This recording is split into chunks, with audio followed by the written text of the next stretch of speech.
There stands a woman without friends, without the laughter of companionship echoing in her ears, and without the comfort of shared stories.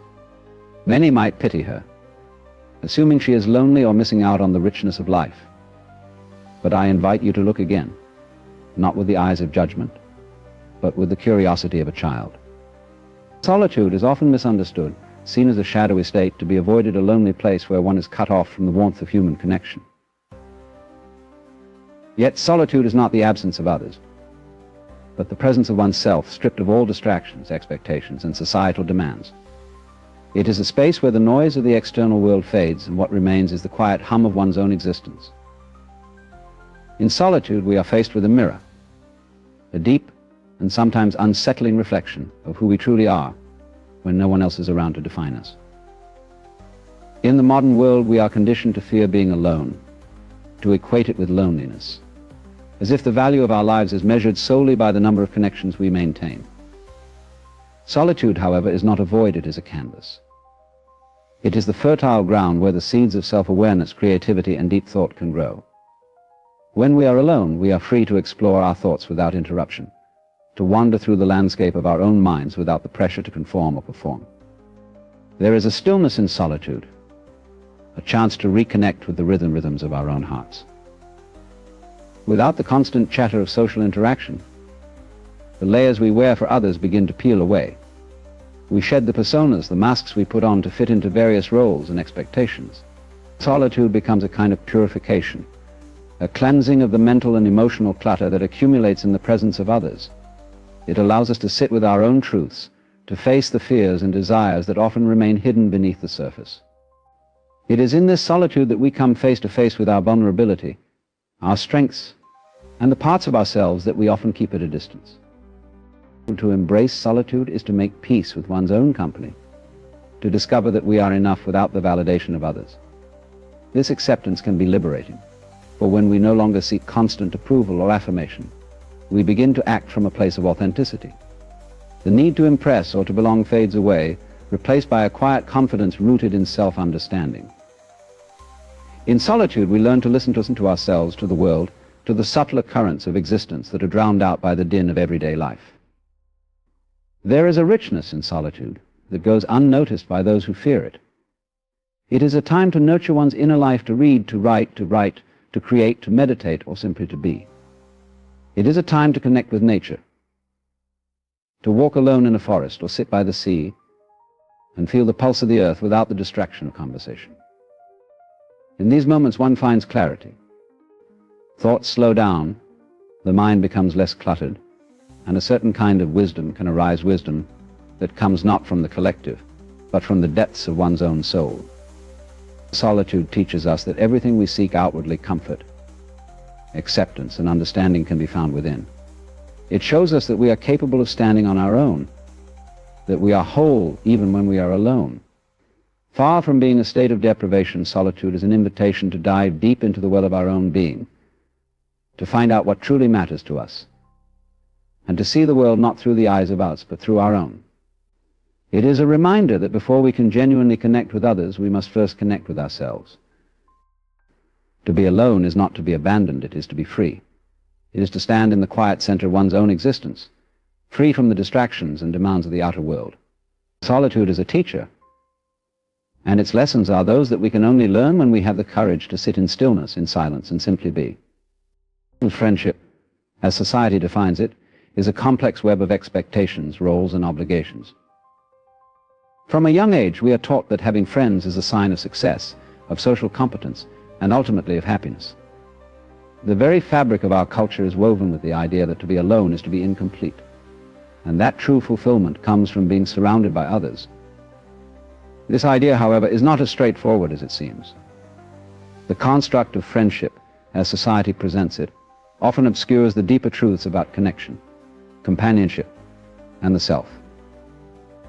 We are led to believe that friends are a necessity, that the more we have, the more validated and valuable we are. This belief often pushes individuals to seek friendships not from a place of genuine connection, but from a need to belong, to fit into the expectations of what it means to be socially successful. As a result, many friendships are not born out of true affinity, but out of convenient circumstance or a mutual desire to avoid solitude. They become transactional, built on a foundation of shared benefits, rather than shared understanding. The pressure to maintain these connections can lead to a kind of self-betrayal, where one conforms to the expectations of the group to avoid conflict, or to be accepted. In doing so, individuality can be lost, and the true self becomes obscured behind the masks we wear to fit into social circles. We laugh at jokes that do not amuse us, agree with opinions that do not resonate with us, and participate in activities that hold no true interest simply to maintain the bonds of friendship. The social construct of friendship often demands compromise, but too much compromise can blur the lines between who we are and who we pretend to be.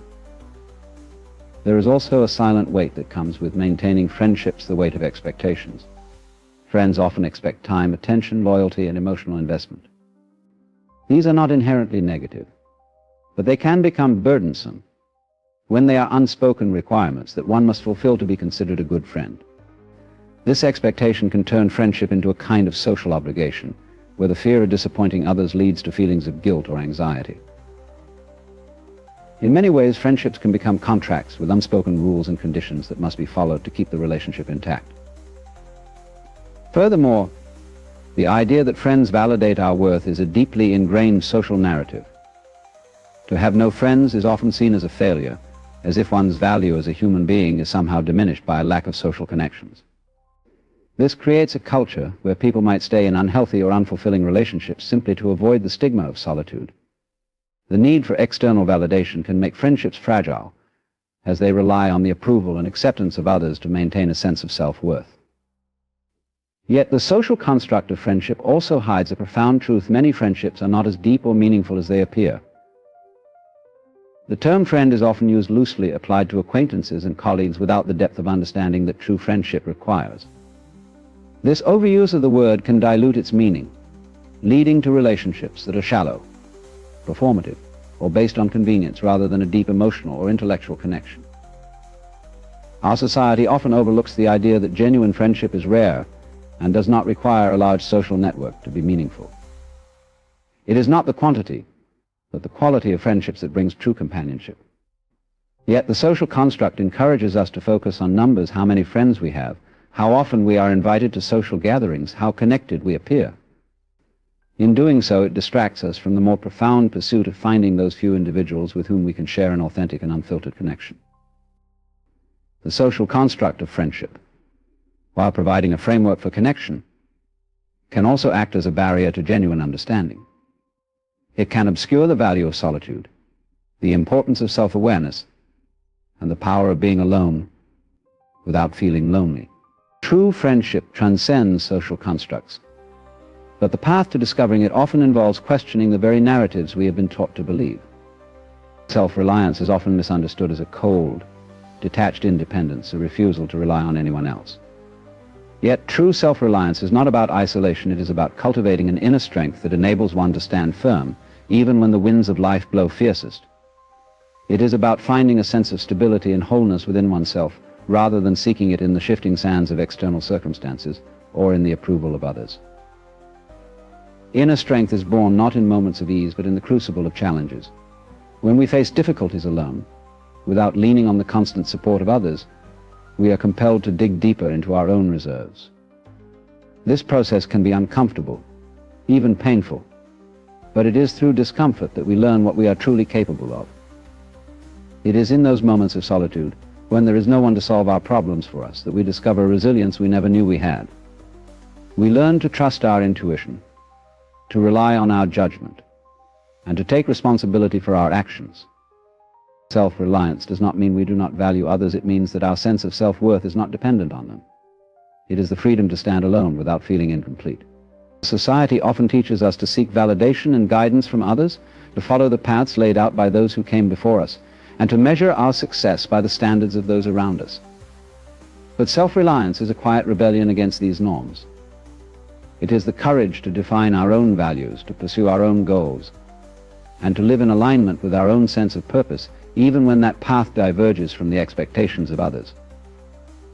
This kind of inner strength allows one to face the uncertainties of life with a sense of calm and confidence. The world is unpredictable, and the more we rely on external factors for our happiness and stability, the more vulnerable we become to their fluctuations. Self-reliance offers a kind of emotional independence, a way of weathering life's storms without losing one's center. It is the understanding that, while relationships and connections are valuable, they are not the foundation of one's identity.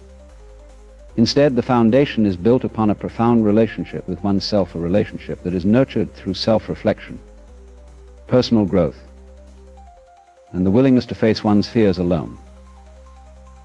Inner strength also involves a recognition of one's limitations and the acceptance of imperfection. It is not about projecting an image of invincibility, but about embracing vulnerability without being overwhelmed by it.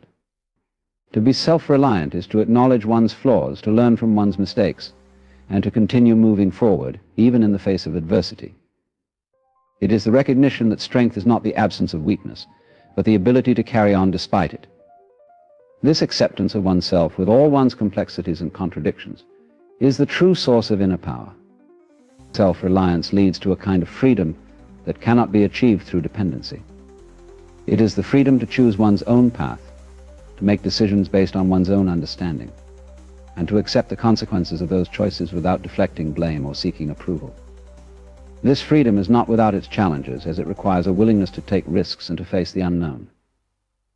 Yet it is precisely in this willingness that true strength lies. It is the strength to walk away from situations that do not serve one's growth, to stand by one's principles even when they are unpopular, and to seek fulfillment not in the eyes of others, but within the depths of one's own soul. Self-reliance is not a solitary endeavor, but a deeply personal one. It is about finding the courage to be authentic, to live according to one's own values, and to create a life that is true to oneself. In this way, self-reliance is not the denial of connection, but the foundation upon which genuine relationships can be built, relationships that are not rooted in need or dependency, but in mutual respect and understanding. The more we cultivate inner strength, the more we become capable of offering strength to others, not out of a sense of obligation, but from a place of abundance and self-assurance. Freedom from judgment is not merely the absence of criticism. It is the liberation from the fear of what others think. It is an internal shift, a deep understanding that the opinions and expectations of the world are not the measure of one's worth. In a society that often judges and defines individuals by their relationships, achievements, and adherence to norms, breaking free from judgment requires a profound inner transformation. It means valuing one's own perspective over the often fleeting and superficial judgments of others. Living free from judgment begins with the recognition that judgment itself is inevitable. People will always have opinions, as everyone sees the world through the lens of their own experiences, values, and biases. To seek freedom from judgment is not to expect others to stop forming opinions, but to reach a state of mind where those opinions do not dictate one's actions or self-perception. It is about realizing that judgments, both good and bad, are reflections of the judges, not the judged. They reveal more about the person casting them than about the one receiving them. The fear of judgment often leads to a life of caution and conformity, where decisions are made to please others or to fit into societal expectations. This fear can act as a cage, keeping individuals from pursuing their true passions, expressing their authentic selves, or taking risks that lead to growth. It creates a scenario where one becomes a prisoner of external validation, constantly seeking approval to feel secure. Breaking free from this fear requires the courage to trust oneself, to make choices that align with one's own values and desires, even when those choices go against the grain. The journey toward freedom from judgment is not about becoming indifferent or detached from others, rather. It is about cultivating a sense of inner confidence that does not waver in the face of criticism. This confidence is not arrogance, but an acceptance of one's own imperfections and strengths. It is the understanding that self-worth does not depend on how others perceive us, but on how we perceive ourselves. It means embracing the possibility of making mistakes, of being misunderstood, or of not meeting everyone's expectations and being at peace with those outcomes. When one is free from the fear of judgment, a new kind of clarity emerges. Choices become more genuine, guided by intuition and personal values rather than by the desire to be liked or accepted. Creativity flourishes because the need to play it safe to avoid criticism fades away. In this state, authenticity becomes a guiding principle, leading to deeper connections with others. These connections are no longer based on shared pretenses or mutual validation, but on a true appreciation of one another's unique qualities. Freedom from judgment also means letting go of the need to judge others. Often the harshest critics are those who feel most judged themselves. By releasing the weight of judgment both of oneself and of others, there is a shift towards empathy and understanding. It becomes easier to see people as they are, rather than through the filter of expectations or standards. This kind of openness allows for more meaningful interactions, as it creates a space where others feel safe to be their authentic selves without fear of being evaluated. Such freedom brings a sense of lightness, a feeling of being unburdened by the expectations and opinions that often weigh down one's spirit. It opens the door to a more spontaneous and joyful way of living, where actions are motivated not by fear, but by genuine desire. There is a sense of alignment between one's thoughts, words, and actions, a harmony that can only be achieved when one no longer feels the pressure to perform, or to be something they are not. The irony is that the more one lets go of the fear of judgment, the more respect and admiration they often receive. People are drawn to authenticity, to those who are unapologetically themselves. This kind of freedom is not a rejection of society, but a redefinition of one's place within it. It is about participating in life not as a role to be played, but as a unique individual with a voice, a perspective, and a story worth telling. The freedom from judgment, therefore, is not an escape from reality, but a deeper engagement with it, unclouded by the need to fit into a mold or to fulfill the expectations of others. It is a liberation that starts from within and radiates outward, creating a ripple effect that encourages others to embrace their own authenticity as well. Embracing one's own company is an act of self-discovery, a choice to be comfortable with solitude and to find fulfillment in simply being. In a world that often equates solitude with loneliness, learning to enjoy one's own presence requires a shift in perspective. It is about recognizing that time spent alone is not empty, rather, it is a space filled with potential for reflection, creativity, growth, and an intimate connection with oneself. It is a reminder that our first and longest relationship is the one we have with ourselves, and nurturing it is the key to a richer, more meaningful life. The modern world, with its constant distractions and social pressures, can make solitude seem like a barren landscape, a place to be avoided or escaped from. There is a tendency to fill every quiet moment with noise, to reach for a phone, a screen, or a conversation to stave off the discomfort of being alone.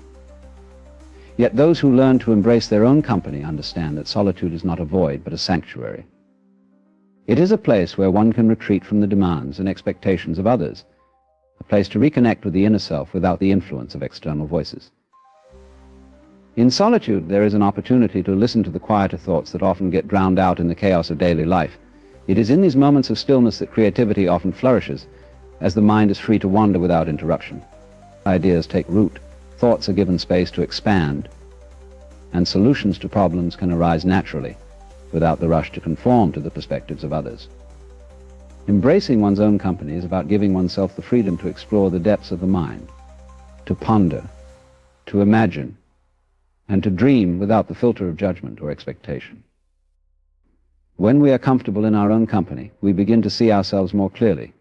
We learn to appreciate our own strengths, acknowledge our weaknesses, and accept the complexities that make us who we are. This kind of self-awareness is not always easy, as it requires confronting the parts of ourselves that we may prefer to avoid. Yet it is through this honest introspection that a sense of self-acceptance emerges, a quiet confidence that does not rely on the validation of others. And to be at ease alone is to find comfort in one's own skin, to feel at home within oneself. This inner comfort translates into a deeper sense of peace. The need for constant social validation diminishes, and the pressure to fit in or to be constantly connected fades away. There is a joy in the simplicity of being, in sitting quietly with one's thoughts, in engaging in activities for the sheer pleasure of them, without worrying about how they are perceived. Embracing one's own company allows for a life lived on one's own terms, guided by personal values and interests rather than by the expectations of others. The ability to enjoy solitude enhances the quality of relationships. When one does not fear being alone, relationships are no longer about filling a void or seeking affirmation. They become genuine connections based on shared understanding and mutual respect, rather than on a need for approval or companionship. Paradoxically, those who are comfortable in their own company are often more open to authentic connection, because they are not driven by the fear of loneliness. They do not cling to others out of necessity, but engage with them from a place of fullness and self-sufficiency. And to embrace one's own company is also to cultivate a sense of independence. It is about knowing that no matter the circumstances, one is capable of finding contentment within. This independence is not about rejecting the importance of others, but about recognizing that happiness is not something that can be given or taken away by another person. It is a state of being that is cultivated from within, a choice to find joy in the present moment, and in the simple act of existing.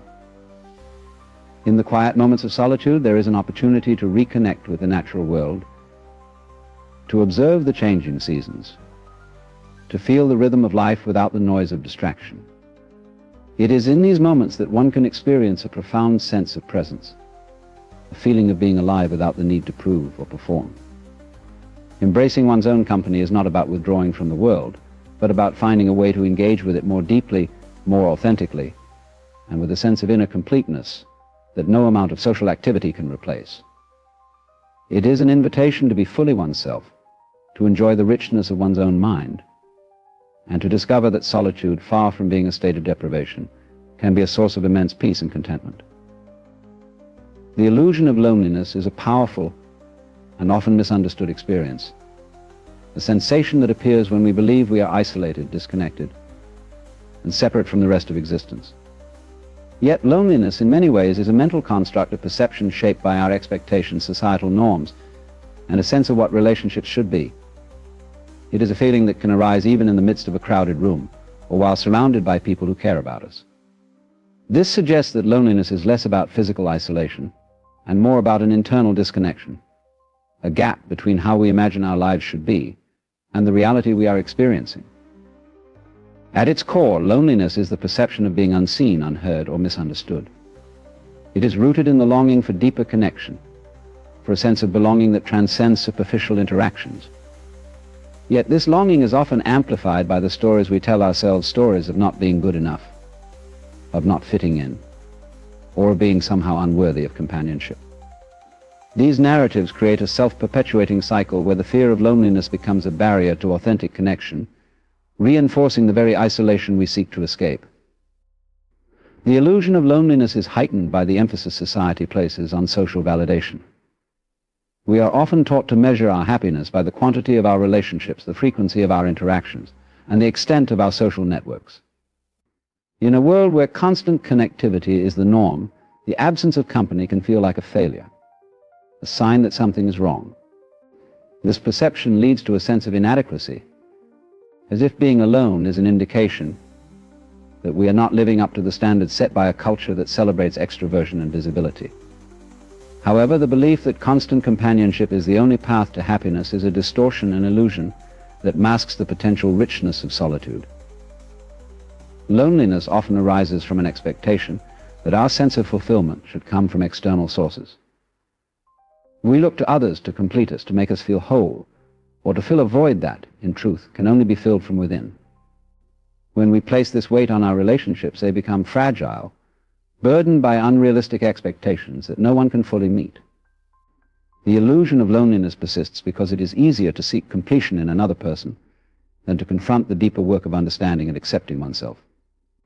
In this way, loneliness becomes a signal not of our need for more people in our lives, but of a deeper need for self-awareness and self-acceptance. To dissolve the illusion of loneliness, one must first recognize that it is an emotional state, not an absolute reality. The feeling of being alone can be an invitation to turn inward, to explore the parts of ourselves that are often neglected in the pursuit of external validation. It is a call to reconnect with our own thoughts, feelings, and desires without the distraction of outside influence. This shift in perspective can transform loneliness from a source of suffering into an opportunity for growth, a chance to deepen our understanding of who we are and what truly matters to us. The illusion of loneliness is also tied to the way we compare our lives to those of others.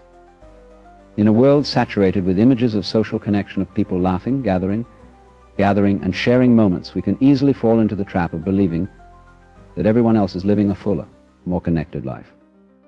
These comparisons fuel the illusion, making our own solitary moment seem bleak by comparison.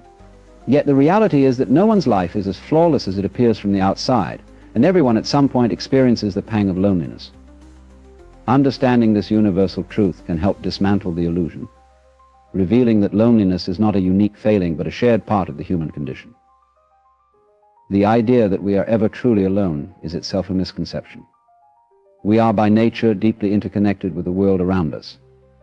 We exist within a web of relationships, not just with people, but with the environment, with ideas, and with the larger flow of life. The illusion of loneliness fades when we begin to see ourselves not as isolated beings, but as part of a greater whole. This shift in perception can lead to a sense of belonging that is not contingent upon specific relationships, but is rooted in a broader awareness of our place in the world. The illusion of loneliness is not about the absence of others, but about the absence of a deeper connection to oneself and to life as a whole. It is a reminder that the search for fulfillment cannot be outsourced, that true connection begins within.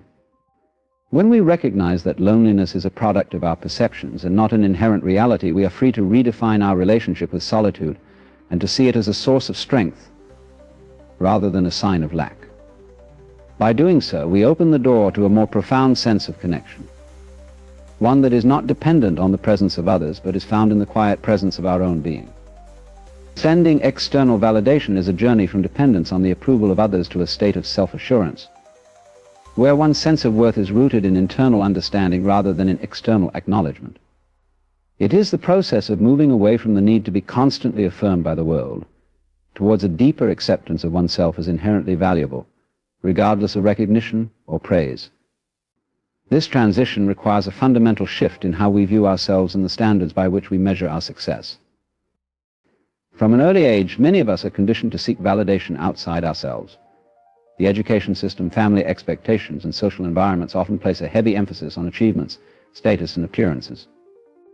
We are praised for doing well, rewarded for conforming to expectations, and criticized when we fall short of those societal ideals. Over time, these patterns can create a dependency on external validation, making it easy to equate our value with how well we meet the standards set by others.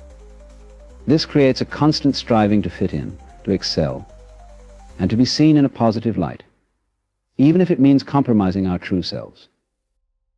However, the pursuit of external validation is a double-edged sword. While it can provide a temporary boost to our self-esteem, it is ultimately a fleeting and unstable source of worth. The opinions of others are often fickle, changing with time, trends, and circumstances. What may be valued in one context can be dismissed in another, leaving those who rely on external affirmation in a perpetual state of uncertainty. This dependence can lead to anxiety, as the fear of rejection or failure looms large, causing us to mold ourselves to fit expectations rather than to express our authentic selves. Transcending the need for external validation begins with the recognition that true fulfillment cannot be granted by others. It requires a conscious decision to shift focus from how we are perceived to who we truly are. This means developing a deeper understanding of our own values, strengths, and passions, qualities that remain constant even in the face of criticism or indifference. It is about cultivating an internal compass that guides our actions rather than being swayed by the judgments of those around us. This internal shift allows for a kind of freedom that is not dictated by external circumstances, but by an inner sense of alignment with our own truth. A key part of this process is learning to embrace vulnerability. Letting go of the need for approval can feel risky, as it means showing up as we are, without the protective layers of pretense or performance. Yet it is in this vulnerability that authenticity thrives. When we no longer hide behind the mask of what we think others want to see, we open the door to deeper connections, relationships based on who we are, not on who we are trying to be. This authenticity can be both liberating and empowering, as it allows us to engage with the world from a place of self-assurance rather than from a fear of judgment. Transcending external validation also involves redefining success. In a culture that often equates success with status, wealth, and recognition, choosing a different standard can be challenging. It requires a willingness to step off the conventional path and to define success in more personal and meaningful terms, perhaps as the pursuit of passion, the cultivation of wisdom, or the ability to live with integrity. This redefinition places the emphasis on process rather than outcome, on the intrinsic joy of doing something well rather than the external rewards it might bring. By shifting the focus from results to values, we find a deeper sense of satisfaction that is not easily shaken by the ups and downs of life.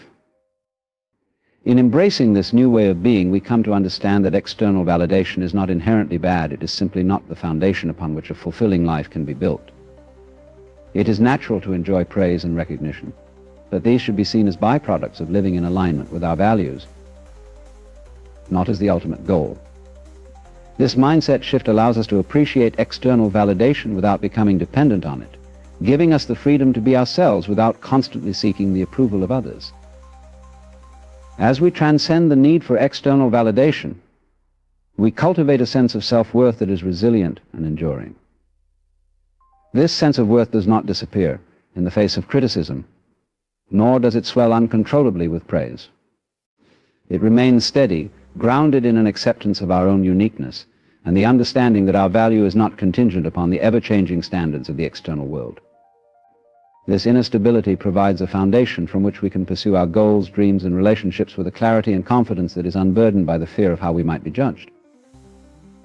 The freedom that comes with transcending external validation is not about becoming isolated or detached from others.